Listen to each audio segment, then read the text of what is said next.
어느 시대를 막론하고 누구나 다 풍요롭게 살기를 원합니다. 그것을 위하여 자신이 모든 것을 희생하며 살아갑니다. 그리하여 자기 인생의 고깃배가 채워지고 자녀가 형통하게 잘 되고 가정 형편이 좋아지고 풍요로움을 경영하면 풍요로운 인생이다 생각합니다. 풍요로운 인생을 위하여 부모들은 늘 희생의 자리에 있습니다. 아버지들은 새벽에 출근하고 어머니들은 모두가 잠들고 있을 때 아침상을 준비하는 것이 매우 당연한 것으로 여기며 살아왔습니다. 그 이유는 자기 울타리 안에 있는 이들이 잘 되기를 바라고 풍요로운 삶을 살기를 바랬기 때문입니다. 이러한 모습은 보릿고개와 같은 가난과 힘겹게 싸우며 살았던 세대들의 공통된 특징이기도 합니다. 부모의 희생으로 어릴 때부터 풍요를 느끼며 살았던 지금의 젊은 세대들은 그것이 이해되지 않는다 말할 때도 있습니다. 그럴 때면 부모들은 매우 속상합니다. 아직 내 자식이 철이 들지 않아서, 아직 사회 경험을 하지 못해서 그래 라며 자신을 위로하기도 합니다. 우리네 인생의 대부분의 모습은 바로 이러한 모습입니다. 자기 인생의 고깃배가 채워지고 자녀들이 복되게 형통하게 살고 가정 형편이 좋아지고 풍요로움을 경험하며 살기를 바랍니다. 이것이 풍요로운 인생이라고 여깁니다. 그러나 오늘 성경은 그것만이 우리의 인생의 풍요의 정점, 마지막이 아니라고 말합니다. 오늘 본문 7절의 말씀입니다. 이에 다른 배에 있는 동무들에게 손짓하여 와서 도와달라 하니 그들이 와서 2배의 채움에 잠기게 되었더라. 이 말씀의 요지가 무엇입니까? 예수님의 말씀을 따라 취한 행동의 결과는 자신의 고깃배만이 아닌 남의 고깃배도 함께 채우는 풍요를 맛보게 되었다라는 말씀입니다. 그렇습니다. 진정한 풍요는 나의 고깃배만 채우는 것이 아니라 함께하는 이들의 고깃배까지 채울 때에 진정한 풍요를 경험할 수 있습니다. 나는 풍요한데 내 이웃이, 내 옆에 있는 사람이 힘들게 있다고 한다면 진정한 내 안의 풍요를 누릴 수 있을까요? 나의 배와 남의 고깃배가 채워질 때에 진정한 풍요를 느낄 수 있는 것이지요. 진정한 풍요는 함께 채울 때에 더 풍성히 경험할 수 있습니다. 2002년 한일 월드컵에서 한국은 4강에 오르는 놀라운 기적을 이뤘습니다. 그 기적의 배경에는 온 팀이라는 리더십과 마음 그리고 서로를 향한 배려가 있었기에, 헌신이 있었기에 가능했습니다. 한국이 4강에 오른 것과 비교할 수 없는 기적이 1998년 월드컵에서도 일어났습니다. 그 당시 축구 전문가들은 브라질이 월드컵의 주인공이 될 것이라 모두 예견했습니다. 그러나 1998년 월드컵의 주인공은 프랑스였습니다. 그 당시 프랑스 선수들보다 브라질 선수들이 훨씬 더 기량이 뛰어났습니다. 호나우두, 히바우두, 베베토, 카푸 등 지금도 이름만 들어도 알 수 있는 축구 레전드들입니다. 그에 반해 프랑스는 오히려 그 당시 가장 인기 있었던 에릭 카토나를 대표 선수에서 제외시켰습니다. 그 이유는 자케 감독의 소신 때문이었습니다. 자케 감독은 팀워크를 중시하는 선수를 우대하였습니다. 또한 단독 드리블로 골을 터뜨리는 선수보다는 마지막 순간의 패스에 골로 이어주는 겸손한 선수를 더 기용하였습니다. 자케 감독의 소신에 따른 용병수는 결승전에서 2골을 터뜨린 지네딘 지나디라는 스타를 배출시켰습니다. 지단은 화려함을 즐기기보다는 묵묵히 동료 선수들의 플레이를 돕는, 그리고 팀을 위해 자신을 헌신할 줄 아는 선수였습니다. 그 결과 지단은 동료 선수들과 함께 월드컵을 드는 영광을 누리게 되었습니다. 나만을 위한 축구가 아니라 함께하는 축구를 할 때 진정한 풍요를 누릴 수 있는 것 아닐까요? 그렇습니다. 나의 고깃배만이 아니라 남의 고깃배도 채울 수 있는 그러한 인생이 진정한 풍요로운 인생이라 말할 수 있을 것입니다.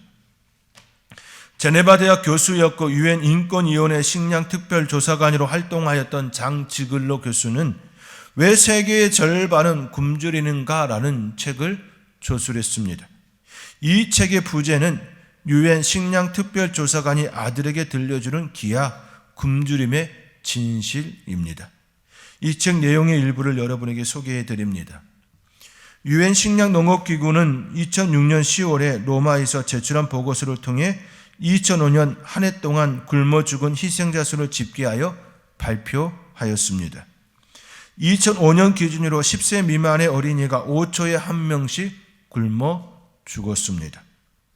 그리고 비타민 A 부족으로 시력을 상실한 사람이 3분에 1명씩 발생하였습니다. 또한 세계 인구의 7분의 1에 이르는 8억 5천만 명의 심각한 만성적 영양실조 상태에 놓였습니다. 그런데 이상한 것은 1984년 유엔 식량농업기구 FAO 평가에 따르면 당시 농업 생산력 기준으로 생산되는 식량은 2006년 당시 세계 인구의 2배인 120억 인구를 거뜬히 먹여 살릴 수 있다는 보고였습니다. 벌써 10년 전에 보고이지요. 지금은 더욱더 농업기술이 발달하였기 때문에 지금은 더 풍성히 먹일 수 있는 생산량이 지금은 생산되고 있지요. 그런데 여전히 굶어 죽는 사람들이 이렇게 많은 이유가 무엇일까요? 지금도 여전히 지구 한편에서는 굶주려 죽는 사람, 시력을 상실하는 사람, 만성 영양실조 상태에 있는 사람들이 있습니다. 왜 여전히 굶어 죽는 사람들이 이렇게 많은 것일까요? 거기에는 몇 가지 이유가 있습니다. 첫 번째 이유는 사람이 먹을 수 있는 곡물을 소들이 먹었기 때문입니다. 왜냐하면 선진국에서 고기를 먹기 위하여 소를 키우려고 곡물을 소 여물로 소비하였기 때문입니다. 전 세계에서 수확되는 곡물의 4분의 1에 부유한 나라의 소들이 먹었습니다. 쇠고기 한 근을 얻으려면 7kg의 곡물과 약 1만 톤의 물이 필요합니다. 그래서 육식을 주로 소비하는 한 명이 채식 위주로 식성을 바꾸면 22명의 생명을 먹여 살릴 수 있다 보고합니다. 두 번째 이유는 세계 시장에 비축된 식량의 가격을 마음대로 조절하기 위해 생산량을 줄이거나 제한하며 부유한 나라들의 식량을 대량으로 폐기 처분하기 때문입니다. 남들은 먹지 못해 굶주려 죽음에 이르는데 자신들의 이익을 극대화하기 위하여 식량을 버리는 이해할 수 없는 일들이 지금도 벌어지고 있습니다. 나만 잘 살기 위한 인생은 진정한 풍요를 모르는 인생입니다. 시몬은 그의 배만 채우고 끝내도 될 일이었습니다. 더 잡아 올릴 것이 없으니 나머지는 바다에 버려도 그냥 살려주는 것이기에 누가 뭐라 할 사람 없었습니다. 그러나 그는 그렇게 하지 않았습니다. 동무들을 불렀습니다. 그리고 동무들의 배까지도 가득 채웠습니다. 진정한 풍요는 나만 잘 먹는 것이 아닙니다. 나만 잘 되기 위하여 대량으로 식량을 폐기 처분하는 것도 아닙니다. 오히려 내가 가진 것을 내어놓아 함께 잘 사는 것, 남을 살리는 것입니다. 이것이 진정한 풍요의 맛이고 멋입니다. 사랑하는 성도 여러분, 우리는 예전의 시대에 비하여 매우 잘 사는 나라, 매우 풍요로운 가정이 되었습니다. 굶주림으로 배를 움켜쥐는 일도 사라졌습니다. 하루의 끼니를 걱정하는 생존 시대에서 어떻게 하면 다이어트를 할 수 있을까 고민하는 미용의 시대가 되었습니다. 생존의 시대에서 미용의 시대로 바뀌었습니다. 저는 이렇게 되어진 것은 전적인 하나님의 은혜이고 축복이라고 믿습니다. 가난과 싸웠던 부모 세대들에게 하나님께서는 지혜와 용기를 주셨고 이겨낼 수 있도록 길을 열어 주셨습니다. 원조를 받던 나라에서 이젠 도움을 줄 수 있는 나라가 되었습니다. 저는 소망합니다. 나의 배만을 채우는 나라와 가정이 아니라, 교회가 아니라 지금도 힘겹게 생존을 위해 싸우는 나라와 가정들에게 손을 내밀 수 있기를 소망합니다. 왜냐하면 그곳에 삶의 풍요, 경제적 축복이 깃들기 때문입니다. 하나님께서는 그러한 마음을 가진 이들에게 경제적 축복을 더욱더 역사하여 주시기 때문입니다. 이러한 은혜와 사랑이 풍성하게 일어나기를 주님의 이름으로 축원드립니다. 시몬은 풍요의 기쁨을 2배로 느끼게 되었습니다. 자기의 고깃배만 가득 채운 것이 아니라 남의 배까지 만선을 이루었기 때문입니다. 그래서 2배 모두가 잠길 정도로 되었습니다. 얼마나 그의 마음에 흡족함이 일어났을까요? 그런데 성경은 전혀 다른 방향으로 이야기가 진전됩니다. 마땅히 풍요를 즐겁게 누려야 할 시몬 베드로는 갑자기 엉뚱한 방향으로 일이 진전됩니다. 8절의 말씀입니다. 우리 함께 8절의 말씀 함께 읽겠습니다. 시몬 베드로가 이를 보고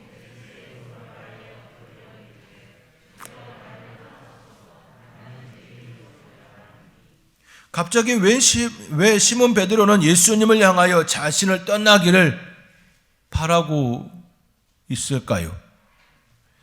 자신도 풍요롭고 동무들도 풍요롭게 되었다면 기쁨과 한이에 찬 소리를 질러야 하는 것 아닐까요?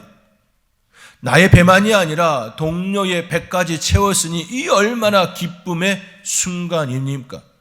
그렇다면 함께 기쁨의 한호의 소리를 외쳐야 하는 것 아니었을까요? 근데 왜 시몬 베드로는 나는 죄인입니다. 나를 떠나소서 나는 죄인입니다. 이렇게 말하는 것일까요?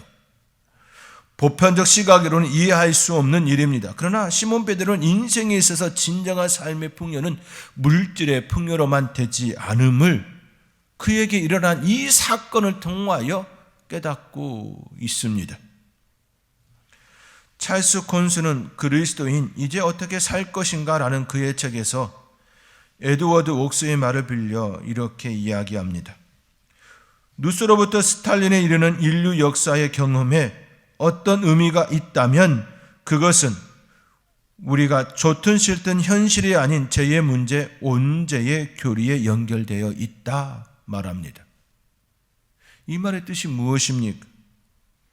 우리의 삶에 있어서 좋든지 싫든지 죄의 문제, 영혼의 문제, 이 문제가 늘 우리에게 결부되어 있다라는 이야기입니다. 어떤 것이든 결국 그것은 영혼의 문제이고 죄에 연결된 문제라는 것입니다. 결국 죄의 문제, 영혼의 문제가 해결되지 않는다면 진정한 풍요를, 삶의 기쁨을 누릴 수 없다라는 고백이지요.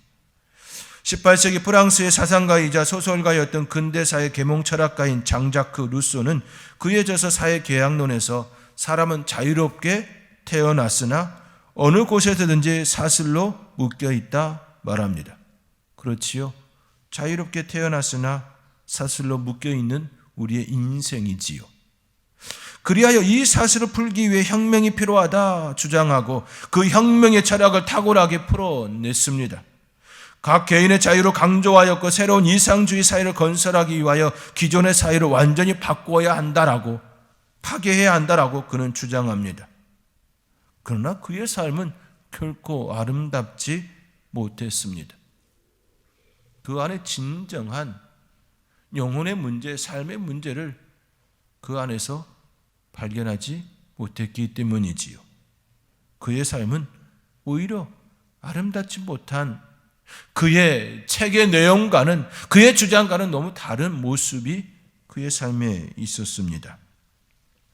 루소는 고질적인 방랑벽으로 이 직업에서 저 직업으로 옮겨 다녔습니다.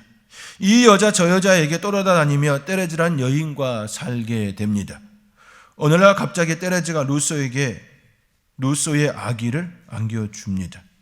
그런데 그때 그는 매우 당황해야 합니다. 왜냐하면 그 당시 루소는 파리의 상류 사이에 진출하려고 애쓰고 있었기에 결혼도 하지 않은 채 하층 계민이 하층에 속한 테레즈에게서 낳은 그 아이가 그에게 거증장스러운 방해꾼에 불과하였기 때문입니다. 그때 친구들은 루소에게 옳지 않은 자식은 간습적으로 고아원에 보낸다고 속삭였고 며칠 뒤 담요에 쌓인 아기는 그 지역 고아원 계단에 버려졌습니다. 때레주와 루소 사이에는 4명의 아이가 더 태어났습니다. 그러나 그들 모두는 고아원 계단에 버려졌습니다. 그 고아원에 맡겨진 아이들은 제대로 된 보살핌을 받지 못하고 대부분 죽었으며 살아남은 몇몇은 거지가 되었다 기록으로 남았습니다. 그런데도 그는 그런 자신의 행동을 정당화하고 합리화하려는 시도를 끊임없이 하였습니다. 예를 들면 집안일과 아이들의 시끄러운 소리로 가득 찬 집에서 공부, 연구를 할 수 없었다라고 변명합니다. 더 나아가 훌륭한 시민을 기르는 데는 부모보다, 가정보다 국가가 더 잘 준비되어 있다라고 그는 핑계를 합니다. 우리 인간의 재성이 바로 이러한 것 아닙니까? 아무리 좋은 철학과 이론으로 무장되었어도, 아무리 좋은 글을 발표하였어도 그 죄악의 본성에서 빠져나오지 못한다면 그 주장이 무슨 소용이 있겠습니까? 아무리 유창한 말을 한다 할지라도 그 안에 영혼의 문제, 죄의 문제를 여전히 짊어지고 있다면, 그 죄악의 본성에서 헤어나오지 못한다면 그 모든 것들이 무슨 소용이 있겠습니까? 이것이 인간입니다. 그래서 진정한 인생의 풍요는 자신의 죄악을 깨닫는 그 순간 시작되는 것입니다. 자신의 죄악으로 인하여 나의 부족을 깨닫는 그 순간이 최고의 풍요가 시작되는 시작점이고 참으로 은혜를 입는 시간입니다. 아무리 좋은 집을 가지고 명예를 얻는다 하여도 죄에 사로잡힌 인간은 진정한 삶의 풍요를 누릴 수가 없습니다. 사회적 지위를 얻는다 할지라도 그것으로는 죄의 문제를 해결할 수가 없습니다. 많은 돈이 있다 할지라도 영혼의 문제, 죄의 문제는 결코 그 돈으로 해결할 수 없습니다. 죄의 문제를 해결하지 않고서는 결코 우리 인간은 진정한 삶의 풍요를 누릴 수가 없습니다. 그렇게 사도 바울은 로마서 8장 1절에 그리스도 예수 안에 있는 자에게는 결코 정죄함이 없다 고백합니다. 이는 그리스도 예수 안에 있는 생명의 성령의 법이 죄와 사망의 법에서 우리를 해방하였기 때문입니다. 사랑하는 성도 여러분, 진정한 삶의 풍요는 물질만으로 찾아오는 것이 아닙니다. 죄와 사망의 법에서 해방되어야 합니다. 영혼의 기쁨, 영혼의 만족이 우리 안에 있어야 합니다. 죄로 인하여 영혼이 죽을 수밖에 없는 그 상태에서 구원의 반열, 하나님께서 주시는 그 구원의 은혜를 입어야 가능합니다. 그렇게 시몬 베드로는 자신의 고깃배와 동무들의 고깃배가 풍요롭게 되었어도 주님 앞에 엎드릴 수밖에 없었습니다. 그리고 죄인임을 고백하지 않을 수 없었습니다. 시몬 베드로가 이렇게 고백할 수 있었던 것은 앞서 예수님의 말씀이 그 안에서 이루어졌기 때문입니다. 밤새 물고기를 잡았지만 그는 고기를 잡지 못했습니다. 태어나서 어부의 아들로 성장하고 자신의 배를 가지고 생업을 책임지고 능력 있는 어부의 삶을 살았지만, 경험한 바 있지만 밤새 물고기를 잡지 못했습니다. 그러나 예수님의 말씀을 따라 그물을 내린 단 한 번의 그 사건은 그의 생각을 뒤집어 놓았습니다. 그리고 자신을 보게 되었습니다. 이것이 시몬 베드로가 주님 안에서 찾은 참된 삶의 기쁨, 삶의 풍요였습니다. 사랑하는 성도 여러분, 우리에게도 진정한 삶의 풍요는 주님을 만날 때 시작됩니다. 나의 존재를 깨닫고 예수님이 필요하다라고 고백될 때에, 그리고 주님이 우리를 터치하여 주실 때 진정한 삶의 풍요를 누릴 수 있습니다. 이러한 은혜가 저와 여러분 가운데 풍성하게 일어나기를 주님의 이름으로 축원드립니다. 우리 인생의 진정한 생활의 풍요를 주시는 분이 예수 그리스도라면 그 예수님을 만나기 위하여 우리는 어떻게 해야 할까요? 9절의 말씀입니다. 우리 함께 9절의 말씀 함께 읽겠습니다. 이는 자기 및 자기와 함께 있는 모든 사람이 놀라고. 우선 우리의 생각과 마음에 내 자신이 모든 문제의 해결사가 아님을 고백해야 합니다. 베드로와 함께 하였던 모든 이들은 고기를 잡을 수 없는 상황에서 고기를 2배에 가득 채운 사건으로 놀랐습니다. 지금까지 그들의 경험으로는 이러한 일이 일어날 수 없었습니다. 새벽 그 시간에는 고기가 잡히지 않는 때였습니다. 그는 너무나도 이 사실을 잘 알고 있었습니다. 그러나 그들에게 지금까지의 경험을 뛰어넘는 놀라운 일이 그들 가운데 일어났습니다. 그렇습니다. 내가 할 수 없음을 깨달을 때 우리는 주님을 찾을 수밖에 없습니다. 주님이 필요하다고 고백할 수밖에 없습니다. 나의 삶의 문제에, 구원의 문제에 다가와 주십시오라고 고백할 수밖에 없습니다. 자기에게 일어나는 일과 사건들에 대하여 하나님께서 일하심에 대한 우리의 마음에 반응이 없다면, 감흥이 없다면 하나님을 만나기 어려울 것입니다. 우리의 삶에 하나님께서 분명하게 일하셨음에도 불구하고 우리의 마음에 그 감흥이 없다면 어찌 하나님을 만날 수 있겠습니까? 일이 잘 풀리고 많은 돈을 벌게 되면 운이 좋았다고, 운이 그렇게 되었다고, 이는 자신의 실력이라고, 열심히 공부했노라고, 힘썼노라고 그렇게 이야기할 것 아닙니까? 또 반대로 실패하거나 잘 풀리지 않으면 운이 좋지 않았다고 그렇게 가볍게 치부해 버린다면 그러한 사람은 결코 하나님을 만날 수 없을 것입니다. 만약 베드로와 그의 동무들이 물고기를 많이 잡게 된 것이 우연히 예수님의 말씀과 일치되었다, 우연히 일이라고 치부하였다면 과연 하나님의 놀라운 그 사건을 그들의 마음에 담을 수 있었을까요? 결코 그렇지 못했을 것입니다. 그렇게 그가 그렇게 치부했다면 결코 예수님의 무릎 아래 엎드려 고백하지 않았을 것입니다. 그 예수님을 진정으로 자신을 구원할 구원자로 고백하지 않았을 것입니다. 우리의 삶에 역사하시는 하나님의 손길을 민감하게 우리 안에서 반응할 때에, 우리의 삶에 역사하시는 그 하나님, 그 하나님의 손길을 나의 삶에 작은 것 하나 놓치지 않으리라, 그렇게 내 안에서 반응할 때에 하나님의 그 일들이 내 안에 더욱 풍성하게 일어나게 되는 줄 성도 여러분 믿으시기 바랍니다. 시몬 베드로와 모든 사람들이 놀랐다고 고백한 놀라고의 언어의 뜻은 너무 놀라서 움직일 수 없게 되다, 완전히 마비가 될 정도이다, 그래서 경악하다라는 뜻입니다.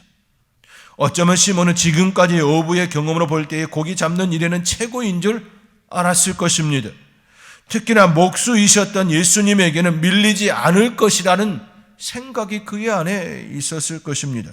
그러나 도저히 일어날 수 없는 이 상황을 직접 목격하며 그는 예수님께 엎드리지 않을 수 없었습니다. 자신의 존재의 미천함을 진정으로 고백할 수밖에 없었습니다. 나는 죄인입니다. 나를 떠나소서. 사랑하는 성도 여러분, 나의 존재를 깨닫고 나는 무익한 종입니다, 나를 불쌍히 여겨 주시옵소서, 그렇게 고백할 때에 예수님의 능력이 나의 것이 되어주는 줄 믿으시기 바랍니다. 우리는 자주 착각합니다. 내가 다 할 수 있다라고 착각합니다. 안 되는 줄 알아야 되는데 안 되면 운이 나빠서, 인맥이 없어서, 부모 탓으로, 사회 탓으로 돌릴 때가 있습니다. 그리고 기도로 이루어진 것을 보고도 어쩌다 그렇게 된 것이겠지. 부모의 간절한 기도가 있었음을 분명히 알고 들었음에도 우연히 내 안에 그 일이 이루어진 것이야 라고 치부해 버리기도 하지요. 그렇게 해서는 결코 예수님을 만날 수 없습니다. 진정한 삶의 풍요는 내가 다 할 수 없음을 깨닫고 예수님을 찾고 고백할 때에 그 예수님께서 우리의 삶에 다가와 주시고 우리의 마음을 만져주실 때에 우리의 진정한 삶의 풍요, 은혜로운 삶이 이루어지는 줄 믿으시며 그 안에 살리라, 주님 안에서 진정한 삶의 풍요를 누리리라 고백하며 살아갈 수 있는 저와 여러분이 될 수 있기를 주님의 이름으로 축원드립니다.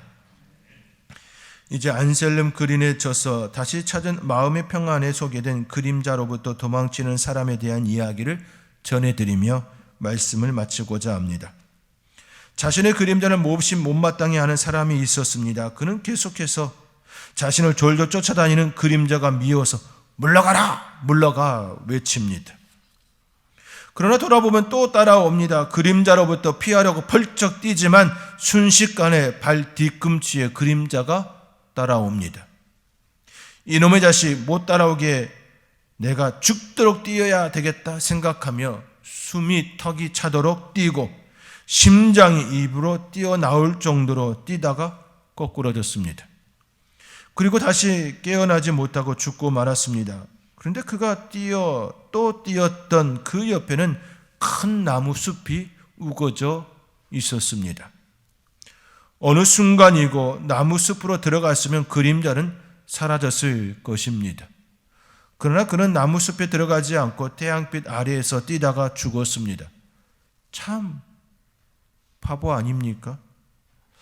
그러나 우리가 그렇습니다. 하나님께서 예수 그리스도의 십자가를 통하여 큰 은혜를 비추고 있는데 그 십자가 그늘 밑에 들어가지 않고 나의 힘으로, 나의 수단으로, 나의 지혜로, 나의 총명으로, 나의 노력으로 살겠다 뛰어다닙니다. 더 열심히, 더 일찍 일어나고 더 늦게 누우며 더 애쓰고 더 힘써서 살아가려고 부단히 애쓰다 지치고 피곤하고 좌절과 절망에 빠져 죽어버리는 것입니다. 십자가 그늘 밑에 피할 곳이 있습니다.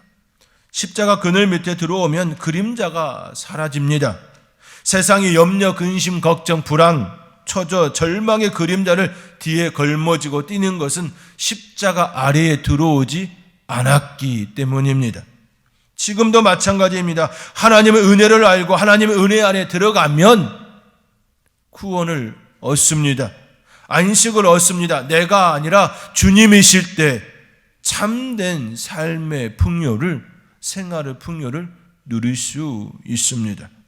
사랑하는 성도 여러분, 내가 아니라 주님이시면 충분합니다. 주님 안에서 참된 생활의 풍요를 누리시는 복된 성도님들이 될 수 있기를, 그리하여 베드로와 그의 동료의 배가 가득 채워진 것처럼 그 은혜를 누리며 살아갈 수 있는 복된 성도님들이 될 수 있기를 주님의 이름으로 축원드립니다.